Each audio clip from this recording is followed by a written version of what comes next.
नमस्कार, स्वागत है आपका हमारे चैनल मिस्टर घोस्ट पर।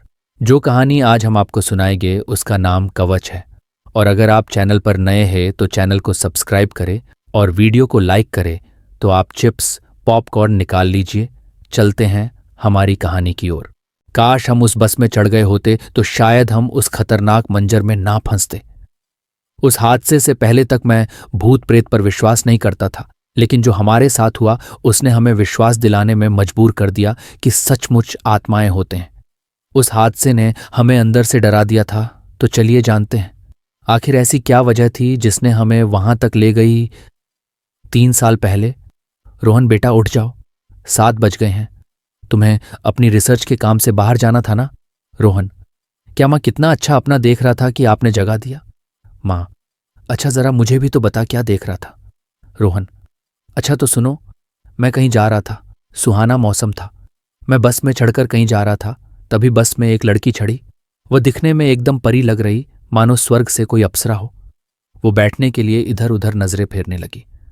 किस्मत से मेरे बगल वाली सीट खाली थी तो मेरे पास आकर बोली, सुनिए, क्या मैं यहां बैठ सकती हूं। तब मैंने बोला, हाँ क्यों नहीं, आइए बैठिए।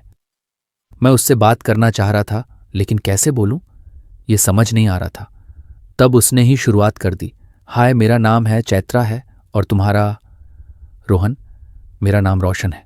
पूछने के लिए धन्यवाद, मैंने जवाब दिया। चैत्रा, आपसे मिलकर अच्छा लगा। रोहन, जी वह तो मुझे भी लगा। वैसे आप कहाँ जा रही हैं। तब चैत्रा ने कहा, मुझे एक रिसर्च के लिए खास फूल पुष्प की तलाश है। मैंने सुना है यहां से बहुत दूर एक जंगल में मिल सकता है। मैं वहीं जा रही हूं। रोहन, अच्छा, ये कोई संयोग तो नहीं, क्योंकि मैं भी पौधों के रिसर्च के लिए काम करता हूं और मैं भी वहीं जा रहा हूं। चैत्रा, अच्छा कहीं आप मेरे साथ चलना चाहते हैं, इसलिए तो ऐसे नहीं बोल रहे हैं। ऐसा कहते हुए उसने अपने बैग से कुछ निकाल रही थी। मैं ढंग से देख नहीं पाया और तभी आपने मुझे जगा दिया। माँ, सो सॉरी बेटा। रोहन, कोई बात नहीं मम्मी। माँ, अच्छा तुम तो आज कहीं जाने वाले थे ना। रोहन, अरे हाँ माँ, मैं तो भूल गया। मेरे दोस्त वहां पहुंचने वाले होंगे, मुझे जल्दी से तैयार होना होगा। माँ, अरे आराम से, तुम तैयार हो जाओ, मैंने नाश्ता बना दिया है। मैं जरा मंदिर से होकर आती हूं, तू जंगल जाने वाला है तो तेरे लिए भगवान का प्रसाद ले आती हूं। ये कहकर माँ चली गई और मैं जल्दी से तैयार होकर जाने की तैयारी करने लगा। कुछ देर बाद, माँ, ये लो बेटा प्रसाद, विश्वास नहीं करता। माँ, अच्छा मेरे लिए तो पहन ले। रोहट, अच्छा दो माँ। मैंने उस लैकेट को और कुमकुम को अपने बैग में डाल दिया। अच्छा माँ, चलता हूं, अपना ख्याल रखना, मैं जल्दी आ जाऊंगा। माँ, अच्छा जाते ही फोन करना। रोहन, ओके। ये कहकर मैं बस स्टॉप पर बस का इंतजार करने लगा। तभी बस आ गई। मैं जल्दी से बस पर बैठ गया। सफर लंबा था तो मैं खिड़की वाले सीट पर बैठ गया। बस चलने लगा। थोड़ी दूर चलने के बाद मैंने देखा एक लड़की बस में चढ़ने के लिए दौड़ रही है। मैंने बस को रोकवाया। वो बस पर चढ़ी। मैंने उसका चेहरा देखा। वो बिल्कुल वही थी जिसे मैंने अपने सपनों में देखा था। मुझे विश्वास नहीं हो रहा था कि ये सपना तो नहीं, फिर वैसा ही हुआ जैसे मैंने सपने में देखा था। वह मेरे पास बैठी, मुझसे बातें किया। तब मैंने उससे पूछा, चैत्रा तुम कौन से जंगल में जा रही हो। तब चैत्रा ने जवाब दिया, करलाई का जंगल। रोहन, ये सुनकर मैं बहुत खुश हुआ। लगता है भगवान की भी यही मर्जी है कि हम साथ रहे। तब मैं बोला, अच्छा मैं वहीं जा रहा हूं। चैत्रा, कहीं तुम मेरे साथ रहने के लिए तो ऐसा नहीं बोल रहे। रोहन, नहीं यार, मेरे साथ 2 दोस्त भी वहां जा रहे हैं। तुम चाहो तो फोन लगा के पूछ सकती हो। चैत्रा, ओह सॉरी, मुझे लगा तुम मेरा पीछा कर रहे हो। रोहन, कोई बात नहीं। चैत्रा अपने बैग से कुछ निकाल रही थी। तभी उसके बैग से कुछ अजीब सी चीज नीचे गिरी तो चैत्रा ने झटपट उसने उठाकर अपने अपने बैग में छुपा लिया। रोहन, चैत्रा, वह चीज क्या था। एकदम अजीब था चैत्रा। कुछ नहीं, वो मेरे रिचार्ज का हिस्सा है। मुझे लगा वो मुझसे कुछ छुपा रहे हैं। तभी मुझे एहसास हुआ कि शाम हो चुकी है। सभी यात्री उतर चुके थे, सिर्फ हम दोनों बस में बैठे हैं। मुझे कुछ गड़बड़ सा लगा। मैं बाहर जाकर देखने लगा। वहां लिखा था, करलाई का जंगल का सीमा समाप्त है और भूत बंगला क्षेत्र का जंगल प्रारंभ संभल कर, यह एरिया बहुत ही खतरनाक है। हम बस को रोकने के लिए ड्राइवर से कहने लगे, ये आप हमें कहाँ ले आए। कलाई का जंगल तो समाप्त हो गया, गाड़ी को घुमावो, हमें वहां जाना था। ड्राइवर हमारी बातों को सुन नहीं रहा था तो मैं सामने जाकर देखने लगा। मैं डर गया। ड्राइवर के स्थान पर कोई नहीं था, गाड़ी अपने आप चल रही थी। मैं भागकर चैत्रा के पास आया और बोला, चैत्रा चलो यहां से, बस अपने अपने आप चल रही है। ये कहकर मैं चैत्रा को लेकर बस से कूद गया। हम जमीन पर गिर गए, हमें थोड़ी सी चोटें आई। तभी हमने देखा बस के सभी यात्री बस में ही बैठे हैं और हम पर हंस रहे हैं। वहां हमने वह फूल देखा जिसका हमें तलाश था। रोहन, मैं जाकर वह फूल तोड़कर लाता हूं। चैत्रा, हाँ ठीक है। घसीटा, रुक जा रोहन, उसे कोई हाथ नहीं लगाएगा। रोहन, क्या बात कर रहा है घसीटा? इसके लिए ही तो हमने इतनी मुसीबत झेला है और तुम कह रहे हो कि फूल को मत तोड़ो। क्या हो गया है यार तुम्हें? घसीटा, मैंने कहा, ना तो उसे कोई नहीं तोड़ेगा, जो कोई भी उस फूल को तोड़ने की कोशिश करेगा वह मारा जाएगा। मैंने नोटिस किया कि घसीटा के शरीर में धीरे धीरे बदलाव होने लगा था। उसकी आंखें लाल हो गई थीं। अचानक वह एक प्रेत बन गया। हम डर गए, हमें कुछ समझ नहीं आ रहा था। हम भागकर थोड़ी दूर आ गए। पीछे पीछे घसीटा भी आ रहा था, हमें मारने के लिए। तभी चैत्रा अपने बैग में से कुछ निकाली। वो वही चीज थी जिसे मैंने सपनों में देखा था। उसे निकालकर चैत्रा कुछ मंत्र पढ़ने लगी। तभी सामने घसीटा आकर बैठ गया और चैत्रा उससे पूछने लगी, कौन हो तुम? तब मैंने बीच में रोककर पूछा, ये सब क्या है चैत्रा? तब चैत्रा ने बताया, रोहन, ये एक तांत्रिक पुस्तक है जिसमें भूत को वश में करके उससे उसके जीवन के बारे में पूछा जा सकता है। तब चैत्रा ने घसीटा से बोला, बताओ घसीटा, जब रोहन ने हमें फोन किया तब हम तुम्हारे पास आने के लिए गाड़ी में बैठे हैं। फिर हम महल से थोड़ी दूर पर थे। तभी हमने देखा दूर से एक रोशनी दिखाई दे रही थी। तब मैंने अपने दोस्त से बोला कि चलो तो चलकर देखते हैं, वह क्या चीज है। अगर वह वही फूल है जिसकी हमें तलाश है तो सोचो, हम ये फूल अपने सर को दे देंगे तो हमारा प्रमोशन पक्का समझो। वसीटा, अच्छा चलो देखते हैं। हम उस जगह पर पहुंच गए। वहां वह फूल चमक रहा था। मैं उसे तोड़ने के लिए आगे बढ़ा। जैसी ही मैंने उस फूल को तोड़कर वापस आने लगा, मैंने महसूस किया कि जिस जगह से हम फूल तोड़े हैं वह जगह हिल रहा है। हम डर गए। फिर हमने अपने चारों ओर ध्यान से देखा तो पता चला कि हम श्मशान में खड़े हैं और उस फूल वाले जगह से एक भयानक प्रेत उठकर खड़ा हो गया। हम भागने लगे, तभी वह हमारे सामने आ गया और कहा, जो भी इस फूल को तोड़ना चाहेगा मैं उसे मार डालूंगा, ये मेरा फूल है। ये कहकर उस प्रेत ने हमें मार डाला और हमारा यह हाल हो गया। तुम हमें आजाद कर दो, हम चले जाएंगे। मैंने उन्हें जाने को कहा और चैत्रा से पूछा, चैत्रा चलो, यहां से नहीं चाहिए हमें वो फूल। चैत्रा, तुम जाना चाहते तो जाओ, लेकिन मैं उस फूल को लिए बिना यहां से नहीं जाऊंगी। तब मैंने गुस्से से पूछा, आखिर क्यों चाहिए तुम्हें वह फूल? आखिर किस मकसद से तुम यहां आई हो? बताओ मुझे।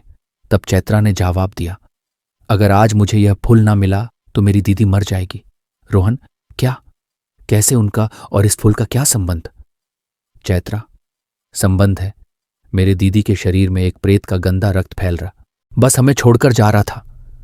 बस को जाता देखकर चैत्रा और मैं उस बस में चढ़ने के लिए दौड़े, लेकिन वह तेजी से चल रहा था। हम बस में चढ़ नहीं पाए और बस काफी दूर निकल गया। चैत्रा, अब क्या करें रोहन? रुको, मुझे सोचने दो। तभी मेरे दोस्त घसीटा का फोन आया। कहां पर हो यार तुम लोग? हम कब से तुम्हारा इंतजार कर रहे हैं। रोहन, अरे यार, हम करलाई के जंगल से बहुत दूर आ गए हैं। तुम लोग बुलेट पर है तो तुम ही यहां आ जाओ, देखते हैं यहां वह दुर्लभ फूल मिलता है या नहीं। घसीटा, ठीक है, तब तक तुम वहां रहने का व्यवस्था देखो, तब तक हम आते हैं। मैं और चैत्रा आगे बढ़ने लगे। आगे डरावनी आवाजें आ रही थीं। चैत्रा थोड़ी डर रही थी। मैंने उसे दिलासा दिलाया कि यहां बस जीव जंतु की आवाज़ों गूंज रही है। तभी सामने एक महल दिखाई दिया जो बहुत पुराना था। थोड़ी सी लाइट जल रहा था तो हमने सोचा वहां कोई रहता होगा जिससे हमें कुछ मदद भी मिल जाएगी। हम महल की ओर बढ़े। वहां पहुंचकर हमने आवाज लगाई, कोई है? तब वहां से एक बुजुर्ग आदमी बाहर आया और बोला, कौन हो तुम? क्या चाहिए? चले जाओ यहां से। यहां जो भी आता है वापस नहीं जा पाता। अभी समय है, वह अभी जागा नहीं है, शायद तुम बच जाओ। चैत्रा डर कर मेरे हाथों को पकड़ लिया। मैंने उसे समझाया, ऐसा कुछ नहीं होगा, सब ठीक है, ये हमें डराने के लिए ऐसा बोल रहे हैं। रोहन, देखिए अंकल, हम रास्ता भटक गए हैं, सिर्फ आज रात के लिए हमें यहां रहने दीजिए, सुबह होते ही हम चले जाएंगे। अंकल, अब तुम लोग खुद मरना चाहते हो तो मैं क्या कर सकता हूं? आओ अंदर, हम बंगले के अंदर प्रवेश हुए। महल बाहर से जितना खराब दिखता था वह अंदर से वैसा नहीं था। फिर हम राज दरबार में पहुंच गए। वहां पहुंचने के बाद चैत्रा ने कहा, मुझे थोड़ा काम है और यहां मुझे थोड़ी घुटन महसूस हो रही है। मैं ऊपर छत पर थोड़ी देर टहल कर आती हूं। मैंने कहा, ठीक है, जल्दी आ जाना। नेहा छत पर चली गई। सभी राजाओं की मूर्तियां बनी थीं और सामने में एक आलीशान सिंहासन था। उसे जैसे ही मैंने देखा मैं उस पर मोहित हो गया। मैं उस पर बैठने ही वाला था कि उस बुजुर्ग आदमी ने मुझे रोका और बोला, क्या कर रहे थे तुम? यह महाराज भल्लाल देव का सिंहासन है। यह सिंहासन पिछले 100 वर्षों से श्रापित है। अगर तुम इस बार बैठ जाते तो इस सिंहासन का श्राप तुम्हें भी लग जाता। श्राप किसने दिया? यह श्राप मैंने पूछा। तब उस बुजुर्ग आदमी ने बोला, सुनना चाहते हो तो सुनो। आज से लगभग 100 साल पहले यहाँ के राजा भल्लाल देव थे। वे स्वभाव से एकदम कपटी और दुष्ट थे। अपने राजकोष को भरने के लिए जनता को लूटते और उन्हें दुख देते। इस राज्य की हर जनता उसे राक्षस समझते। उसके 3 पत्नियां थीं। उसमें से 2 रानियों को पुत्र पैदा हुआ और छोटी वाली रानी को पुत्री राजा इस बात पर बहुत गुस्सा हुआ और उसने सबके सामने उसे मार डाला। लेकिन इस बात पर उसके वजीर को राजा पर बहुत गुस्सा आया। वजीर और छोटी महारानी एक दूसरे से बचपन से ही प्यार करते थे, लेकिन राजा ने जबरदस्ती उससे शादी कर लिया था और वजीर ने राजा को मारने की सौगंध खा ली। अमावस की रात थी, काली घटा छाई थी। वजीर के सर पर खून सवार था। वह राजा को मारने के लिए उसके कमरे में गया और उसने आव देखा न ताव तलवार से जोर जोर से वार करता गया। लेकिन राजा को शायद उसके इरादों का पहले से ही पता चल गया था। वह वहां नहीं थे, बल्कि उसके स्थान पर एक मूर्ति को अपने बिस्तर पर लिटा दिया था। तभी राजा ने वजीर को जमीन पर धकेल दिया और तलवार से उसको मार डाला। मरते वक्त वजीर ने राजा को श्राप दिया, जिस तरह तुमने मेरा और मेरे प्यार को मारा है, उसी तरह तू भी जिस चीज को सबसे ज्यादा प्यार करता है वह सिंहासन आज से श्रापित है। जब भी तो उसे देखेगा उस पर मोहित हो जाएगा और जब तू उस सिंहासन पर बैठेगा तो खुद को मारने लगेगा और अगर कोई तुम्हें रोकेगा तो तू उसे भी मार डालेगा। यह कहकर वजीर मर गया। राजा सिंहासन पर बैठे बिना ज्यादा दिन तक नहीं रह पाए और एक दिन जैसी ही वे सिंहासन पर बैठे उस पर उस श्राप का असर हो गया। वह खुद को मारने लगे और मदद के लिए गुहार करने लगे। सब उसके कपटीपन और दुष्प्रभाव को देखकर उसे बचाने नहीं गए और अंत में जब वह मरने लगा तो उसने भी एक श्राप दिया। तुम लोगों में से एक ने भी मुझे बचाने की कोशिश नहीं किया, तो मैं भी तुम सबको एक श्राप देता हूं कि जो भी इस सिंहासन पर बैठेगा मैं उसके शरीर में प्रवेश करके उसे मार डालूंगा और अगर मुझे किसी ने रोकने की कोशिश करेगा मैं उसे भी मार दूंगा। ये कहकर राजा मर गए और तब से इस सिंहासन पर जो भी बैठना चाहा है राजा ने उसके शरीर में प्रवेश करके उसे मार डाला है। रोहन, अच्छा हुआ जो आपने बता दिया, वरना मेरा तो राम नाम सत्य हो जाता। क्या अंकल मुझे डराने के लिए इतना बड़ा झूठ? ये 21 सदी है, यहां श्राप व्राप कुछ नहीं होता। बुजुर्ग आदमी, होता है जब आत्मा रोती है और उस समय वो किसी को श्राप दे तो वह सच में होता है। आज तुम खुद ही देख लेना। तभी चैत्रा दौड़कर नीचे आई और बोली, रोहन, दूर से एक गाड़ी आ रही है, शायद तुम्हारे दोस्त हो। रोहन, चलो चलकर देखते हैं। हम सब बाहर दरवाजे पर खड़े होकर देखने लगे। सच में मेरे दोस्त घसीटा और वसीटा थे।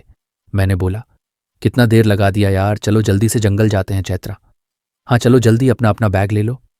रोहन, तुम लोग अपना बैग पकड़ लो, मैं अपना बैग यही छोड़ देता हूं क्योंकि इसमें हमारे खाने का सामान भी है।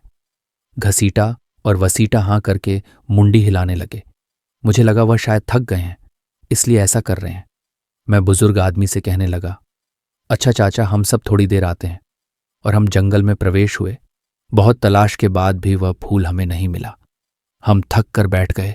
तभी पीछे से चमकती लाइट सी प्रकाश आने लगी। हम उस रोशनी का पीछा करते उस जगह पर पहुंच गए। यह सुनकर मैंने पूछा, कैसे? तब चैत्रा ने बोला, 1 महीने पहले मेरी दीदी एक लड़के से प्यार करती थी, लेकिन पापा को यह रिश्ता मंजूर न था। लेकिन दीदी उस लड़के के प्यार में पागल हो गई थी। उन्होंने मंदिर में शादी करने का सोचा। दीदी ने अपना और उस लड़के का कुंडली मिलान करवाने के लिए उस लड़के से उसका कुंडली मांगा, लेकिन वह लड़का बहाना बनाते हुए बोला, वह तो मेरा जन्म कुंडली खो चुका है दीदी। नहीं, जब तक हमारी कुंडली नहीं मिल जाए तब तक हमारी शादी नहीं हो सकती। कुछ दिन बाद उस लड़के ने एक नकलू कुंडली बनवाकर दीदी को दिया। दीदी अपना और उस लड़के के कुंडली मिलाने के लिए पुजारी जी के पास पहुंची। जब वे मंदिर पहुंचे तब उस लड़के ने बहाया बनाते हुए दीदी से कहा, तुम जाओ, मैं यही तुम्हारा इंतजार करता हूं, मुझे यहां थोड़ा काम है। दीदी ने, ठीक, तुम यहीं रुको, मैं पुजारी जी से मिलकर आती हूं। दीदी पुजारी जी के पास पहुंची। पुजारी जी ध्यान में थे। दीदी के चलने की आहट से उन्होंने अपनी आंखें खोली। पुजारी जी को बहुत सारी विद्याएं आती थीं। जब दीदी ने उस लड़के का और अपना कुंडली मिलान करवाने के लिए दिया तो पुजारी जी अपने मंत्र शक्ति से जान गए कि ये लड़का इंसान नहीं बल्कि एक एक शैतान है। उन्होंने दीदी को आगाह किया, बेटी, इससे शादी मत करो, ये एक प्रेत है। ये भोली भाली लड़कियों को फंसाकर अपना शिकार बनाता है और अमावस्या के दिन उस लड़की की बलि दे देता है। आप तक उसने 99 लड़कियों की बलि दे चुका है। अगर एक लड़की की पहली और दे देता है तो वह और शक्तिशाली बन जाएगा और कई सारी लड़कियों को अपना शिकार बनाएगा और उसे रोक पाना मुश्किल हो जाएगा। दीदी भूत प्रेत पर विश्वास नहीं करती थी। वे हंसते हुए कहती हैं, बाबा, ये 21वीं सदी है, यहां भूत वूत कुछ नहीं होता। ये कहकर दीदी जाने लगी तब पुजारी जी ने उसे सावधान किया, बेटी, तुम अभी मेरी बात का विश्वास नहीं करोगी क्योंकि तुम्हें उस शैतान ने अपने प्यार के जाल में फांस लिया है। लेकिन मैं तुम्हें एक बात बता दूं, आज अमावस्या है, आज वह तुम्हारी बलि देने ले जाएगा, तब तुम्हें पता चलेगा। दीदी को एक माला देते हुए, यह रुद्राक्ष की माला है। जब वो शैतान तुम्हारी बलि देने वाला हो तो तुम यह माला उस प्रेत के गले में डाल देना। वह थोड़ी देर के लिए मूर्छित हो जाएगा, तब तुम वहां से भाग जाना। बलि न मिलने से उसका देवता नाराज हो जाएगा और उस प्रेत को खा जाएगा। बड़ी मुश्किल से दीदी ने उस माला को अपने पास रखा और उस इंसान बने प्रेत के साथ चली गई। उस प्रेत ने पहले दीदी का शिकार किया और उसे बलि देने ले जाने लगा। तब दीदी को यकीन हुआ कि यह शैतान है। अब मैं क्या करूं? तभी दीदी को उस पुजारी जी की बात याद आई। पुजारी जी ने जैसा कहा है वैसा ही दीदी ने करने की ठानी। दीदी ने प्रण किया कि आज इस शैतान को मार के ही वापस जाऊंगी, भले ही मेरी जान क्यों न चली जाए। मैं इसे और लड़कियों की जिंदगी को बर्बाद नहीं करने दूंगी। जब उस प्रेत ने दीदी को बलि देने वाला था तब दीदी ने वहां माला उस प्रेत की गले में डाल दिया। प्रेत मूर्छित हो गया और वहां से भाग गई। बलि न मिलने से उस प्रेत के भगवान नाराज होकर उस प्रेत को ही खा गया। इधर दीदी उस प्रेत के शिकार हो गई थी तो वह बहुत कमजोर पड़ रही थी। उसने बड़ी मुश्किल से घर पहुंची। तब मैं उसे देखकर जल्दी से अंतर ले आई और बेड पर लेटाई और दीदी से पूछा, दीदी यह सब क्या है? आपकी ऐसी हालत कैसी हुई? तब दीदी ने मुझे सब कुछ बताया और कहा, लगता है अब मैं भी मरने वाली हूं, तुम उस पुजारी जी को बुलाओ, अब वो ही कोई उपाय बताएंगे। मैं पुजारी जी को बुलाया और दीदी का इलाज करने के लिए कहा। दीदी की हालत को देखकर पुजारी जी बोले, तुम्हारे दीदी की हालत बहुत गंभीर हो चुकी है। इसके शरीर में उस प्रेत का गंदा रक्त धीरे धीरे फैल रहा है। इनका बचना बहुत मुश्किल है चैत्रा, लेकिन दीदी को बचाने का कोई ना कोई तो उपाय तो होगा पुजारी जी। पुजारी जी, हाँ, एक उपाय है, लेकिन उस दवाई को लाना मुश्किल है, या यह कहें कि नामुमकिन है। चैत्रा, आप बताइए तो, मैं लेकर आऊंगी उस दवाई को। पुजारी जी, तो सुनो, यहां से दूर एक जंगल में 1 साल से मरे व्यक्ति के कब्र से एक फूल उगता है। अगर वो फूल मिल जाए तो तुम्हारे दीदी की जान बच सकती है, लेकिन उस फूल की रक्षा उस कब्र का शैतान करता है। जो भी उस फूल को तोड़ने की कोशिश करेगा वह शैतान उसे मार डालेगा। चैत्रा, तो उस फूल को लाने का कोई उपाय नहीं? पुजारी जी, है। उस शैतान की शक्ति का समना एक सच्चा प्रेमी ही कर सकता है। जब वो उस फूल को तोड़ेगा तो कुछ देर तक उस शैतान की शक्ति का असर तुम लोगों पर नहीं होगा और उसी मौके का फायदा उठाकर तुम लोग वहां से भाग जाना। और एक बात, वह फूल अमावस्या की रात तक मिल जाना चाहिए, वरना तुम्हारी दीदी का बचना असंभव है। छतरा, मैं कई दिनों तक किसी सच्चे प्रेमी की तलाश करती रही कि कोई तो मेरी मदद करेगा, लेकिन जब किसी ने भी मेरी मदद नहीं किया तो मैं खुद इस काम को करने के लिए आगे बढ़ी और यहां आ गई। मैं जा रही हूं उस फूल को तोड़ने। रोहन, तुम नहीं जाओगे, मैंने बोला ना। चैत्रा, मैं नहीं जाऊंगी तो कौन जाएगा? रोहन, मैं जाऊंगा। चैत्रा, तुम क्यों जाना चाहते हो? रोहन, क्योंकि मैं तुमसे प्यार करता हूं। जब से मैंने तुम्हें देखा है तब से मैं तुम्हारे प्यार में पागल हो गया हूं। मैं तुम्हारे लिए कुछ भी कर सकता हूं। तुम यहां रुको, मैं उस फूल को तोड़ कर लाता। मैं तो तुमसे सच्चा प्यार करता हूं। देखते हैं मैं उस फूल को तोड़कर ला पाता हूं कि नहीं। मैं उस फूल को तोड़कर वापस आने लगा।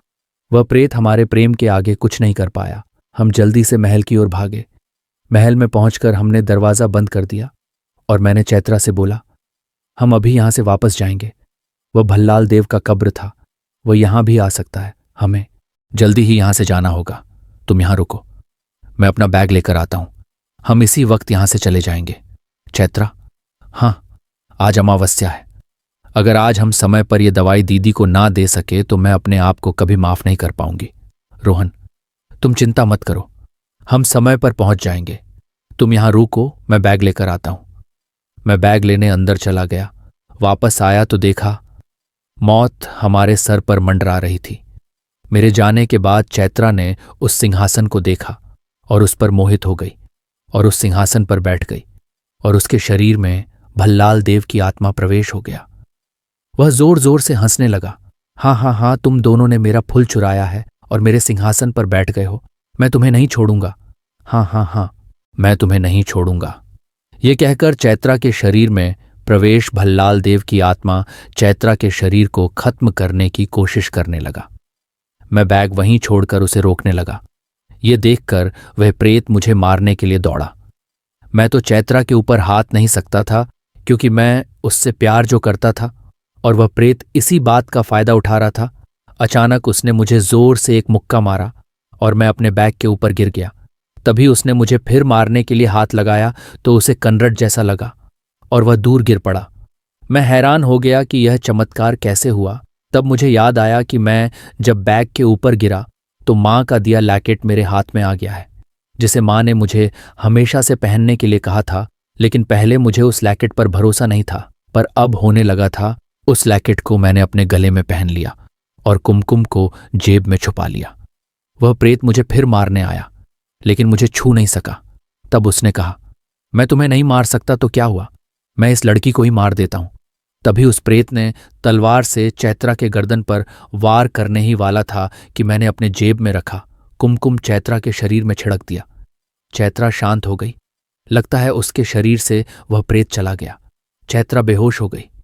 मैंने उस पर पानी छिड़ककर होश में लाया और उससे पूछा, तुम ठीक हो? चैत्रा, मैं ठीक हूं। चलो इस फूल को पुजारी जी तक पहुंचना है, जिससे मेरी दीदी की जान बच सके। आज रात तक का ही समय है हमारे पास मेरी दीदी को बचाने का। रोहन, तुम चिंता मत करो, हम समय पर पहुंच जाएंगे। हम बुलेट पर बैठकर वो इलाका पार करने वाले थे कि हमने देखा सामने वह प्रेत तलवार लिए खड़ा है। हमें कुछ समझ नहीं आ रहा था। तब मुझे अपने गले में पड़े लॉकेट का याद आया।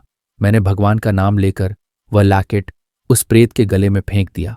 उस प्रेत के गले में जब वह लॉकेट गिरा तो लॉकेट की शक्ति से वह प्रेत समाप्त हो गया। हम वापस आ गए। चैत्रा की दीदी को हमने सही समय पर बचा लिया और फिर कुछ दिनों बाद हम दोनों ने शादी कर लिया। आज 3 साल हो गए, हम सुखपूर्वक रह रहे हैं। लेकिन जब भी हम उस हादसे के बारे में सोचते हैं तो दिल दहल जाता। हमारा एक बेटा है 3 साल का। सच में उस लैकेट ने और हमारे प्यार की शक्ति ने हमारी जान बचाई। वह हमारा कवच था जिसने हमें उन काली शक्तियों से रक्षा की। एक दिन मैंने एक सपना देखा। हम दोनों एक बस पर बैठकर जंगल जा रहे थे। हम दोनों दुखी थे। मेरे हाथ में एक लेटर और वह लैकेट था जिससे मैंने उस प्रेत को खत्म किया था। उस खत में लिखा था, 3 साल बाद लौट आया हूं तुम दोनों से बदला लेने। हाँ हाँ हाँ हाँ, मेरे बेटे को छोड़ दो। तुम जो कहोगे वो मैं करने के लिए तैयार हूं, लेकिन मेरे बेटे को कुछ मत करना प्लीज। मैं तुम्हारे पांव पड़ता हूं। नहीं नहीं, मेरे बेटे को छोड़ दो। आज 3 साल हो गए उस हादसे को हुए। हम दोनों ने उसे भुलाने का बहुत कोशिश किया, लेकिन भुला नहीं पाए। जब भी उस हादसे की याद आती है तो रूह कांप जाती है। खैर छोड़िए अभी इन सब बातों को। चैत्रा और मेरी शादी होने के बाद हमारा एक प्यारा सा बच्चा हुआ। वह बहुत खूबसूरत था। जब नर्स ने उसे उठाकर मुझे देने आई तो वह रोना लगा। तब मैंने पुचकारते हुए उसे अपने गोद में उठाया। मेरे गोद में लेते ही उसका रोना बंद हो गया और वह मुझे देखकर मुस्कुराने लगा। उसकी आंखें बिल्कुल चैत्रा जैसी थीं और फेस मेरे जैसा। देखो चैत्रा कितना प्यारा बच्चा है। मैं चहकते हुए चैत्रा से बोला, हाँ आखिर बेटा किसका है? चैत्रा हंसते हुए बोली, रोहन। हाँ वह तो हैं। अच्छा हम इसका एक प्यारा सा नाम रख देते हैं। चैत्रा, मुझे तो कोई नाम याद नहीं आ रहा, तुम कोई अच्छा सा नाम बताओ। रोहन, समन नाम कैसा रहेगा? चैत्रा, हाँ नाम तो बहुत अच्छा है, तो ठीक है, अब से हमारे बेटे का नाम होगा समन। हम दोनों समन के प्यार में उस हादसे को भूल गए। धीरे धीरे समन 3 साल का हो गया। आज समन का बर्थडे था। सुबह से ही हमने घर को सजाना चालू कर दिया था। रात में हमने सनम को एक सुंदर सी ड्रेस पहनाकर केक कटवाने ले आए। मेरे और चैत्रा के सारे फ्रेंड उपस्थित थे। सभी हैप्पी बर्थडे टू यू गाना गा रहे थे। तब मैंने समन का हाथ पकड़कर केक कटवाया। हमने बहुत देर तक एंजॉय किया। तभी समन के मुंह से एक ऐसा वर्ड निकला जिसका मुझे बेसब्री से इंतजार था। वो वर्ड था पा। पापा अक्सर सभी बच्चे अपने मुंह से पहला वर्ड मां पुकारते हैं, लेकिन समन ने मुझे पापा कहकर पुकारा। मेरे खुशी का ठिकाना नहीं रहा। रात के 1 बज गए थे। धीरे धीरे सभी मेहमान चले गए। चैता समन को सुलाकर वापस आई। हम दोनों बिस्तर पर लेट गए। दिन भर में थकान से हमारी नींद कब लग गई पता नहीं चला। सुबह चैत्रा के आंखों में आंसू बह रहे थे और मेरे भी आंखों में आंसू थे। मेरे हाथ में एक लेटर था और एक लॉकेट। वही लॉकेट जिससे हमने भल्लाल देव की आत्मा को खत्म किया था। उस पत्र में लिखा था, आई एम बैक, 3 साल बाद मैं वापस आ गया हूं तुम लोगों से बदला लेने। हाँ, तुम्हारे किए की सजा पहले किसी और को भुगतना होगा, फिर तुम्हारी बारी। हाँ। नहीं, ऐसा नहीं हो सकता, मैं चिल्लाकर बोला हूं। चैत्रा, क्या हुआ रोहन, तुम ऐसे क्यों चिल्ला रहे हो? कोई बुरा सपना देखा? रोहन, क्या यह सपना था एकदम डरावना? उस हादसे का मुझे फिर से याद दिला दिया। रोहन पसीने से तरबतर हो गया। रोहन, समन कहाँ है? चैत्रा, समन कहाँ है? चैत्रा, रिलैक्स। रोहन, समन अभी सो रहा होगा, तुम यहीं रुको, मैं उसे लेकर आती है। चैत्रा अंदर जाती है। कुछ ही देर में चैत्रा की चीख सुनाई देती है। रोहन दौड़ते हुए समन के कमरे में पहुंचता है। वहां चैत्रा और समन दोनों हैरान नजरों से समन के बेड को देखते हैं। समन उस कमरे से गायब था। हम दोनों बेचैनी से समन को ढूंढ रहे थे, लेकिन वह नहीं मिला। चैत्रा बेहोश हो गई। मैं चैत्रा को होश में लाने के लिए पानी का गिलास को ढूंढने लगा। पानी टेबल पर रखा था, मैं उसी के लिए गया। उसे उठाकर आने लगा तो मेरा नजर एक लेटर पर पड़ी। मैंने उसे उठाया तो उसमें से एक लैकेट नीचे गिरा। लैकेट देखकर मैं डर गया। ये तो वही लैकेट है जिससे हमने उस शैतान भल्लल देव का अंत किया था। मैं उस लेटर को पढ़ने लगा। उसमें लिखा था, हैरान हो गए ना? इस लैकेट को देखकर बहुत खुशियां मना रहे थे। आज से तुम दोनों की उल्टी गिनती शुरू में वापस आ गया हूं। और एक बात, तुम्हारा प्यारा बच्चा समन मेरे पास है। अगर उसे दोबारा देखना चाहते हो तो वापस उस जंगल में आ जाओ। तुम्हारे साथ एक गेम खेलना है।